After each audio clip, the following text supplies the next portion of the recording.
Okay, so this one is going to be just so I can show you parents how to guide your kids through these.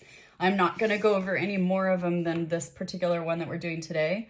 So this one's going to be on your own. This is the book that I sent home recently in the packet, but this one is the one I'm going over right now, which is 7 and 8 on the front of it. And the example I'm going to give you is from this book. Okay, this one went home that very last day we had school. So I'm going to show you guys inside here. If you want to find your book, if you haven't done this yet, you can go ahead and grab your book or push pause and go find it. I'm going to give you an example of how we do this in class, and then you parents can do this at home just in your own time and go through these. So 7, 8, 9, and 10 are the units that we should have been doing the last 3 months of school. So you can break it up and do however you want. I usually do a couple of these a week, but you're more than welcome to, if your kids are having an easy time with it, you can do it one sitting, up to you. All right, so the way we do it is this. You're gonna find the page number. So we're on page 8 and 9. Boys and girls, if you wanna follow along, you can do that too. And I will slow down my reading so you can repeat it after me, just like we do in class. So, but children had fun anyway.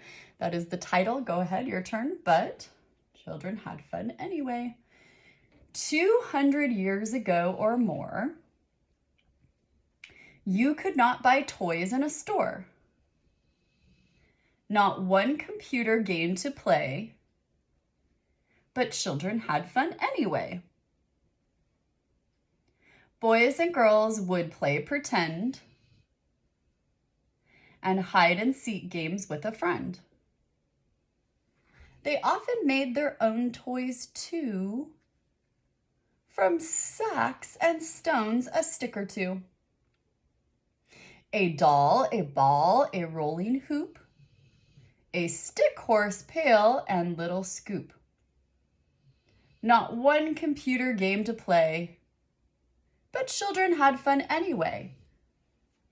And that's by Constance Andrea Kermes. All right. So what we do first is we go through and we look at the bottom here, and it says circle a word that ends with the same AY sound as day. Now, long A was a skill that we did before. This down here at the bottom will always show you what we're working on in class phonics wise. So for instance, right now in 9 and 10, is it in 9 and 10? Oh, nope, just kidding. Right now, you will see, sorry, I gotta flip through. This is in the 7 and 8. If you look here, this is the long I, so that's our week we're on now, okay?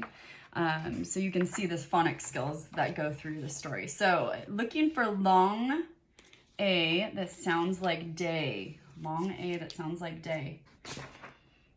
So then I would have them tell me usually in class, but we'll go ahead and circle. So anyway, right? Play. There's lots of plays in here, so we would have to circle a lot of them. And anything else that you would find that goes with that phonics skill, you can go ahead and do that. I always put a little check when we're done. On the last line, underline a verb. On the last line, underline a verb. So the last line, we have the verb. Now this is considered like a poem, right? So not one computer game to play, but children had fun anyway. So play is gonna be our verb, right? And our last little stanza there. And I would also go through, see if this one isn't a good example, but sometimes they'll have stories that have other verbs in them as well, or whatever grammar skill they're working on. And then the last one says to put a happy face next to your favorite line. And so you are going to just have them choose which one that is. Now, typically in these stories, you can find other things to work on. So one of the things I would do if I were teaching in classes, I would say, oh, look, more and store rhyme. Can you find other words at the end of the sentences that rhyme, right? So play anyway, okay? or hoop and scoop, right? So you can go through and do whatever you want. You decide what grammar skills or anything else they want to add. Now over here is for writing. Now sometimes I'll give a topic. Sometimes I'll just do like, say, write down all the nouns in the story or write down all the verbs in the story. Sometimes there's not enough to go on in this story. So I would say, write down any verbs you can find in the whole book or in a book you're reading and write them down over here. What I did here this time was do a writing. So I gave you a sample. We did our step up to writing just like we normally do. So I put, long ago, many things were different than they are today. First, kids didn't have computers to play with. Next, they had to make up their own games. Last, they didn't have stores to buy toys like we do today. Clearly, I just told you how things were different long ago. So you can give them a topic that has to do with this. You can even ask their opinion. Would you want to live a long time ago, and have them respond here? You can ask them for comparing,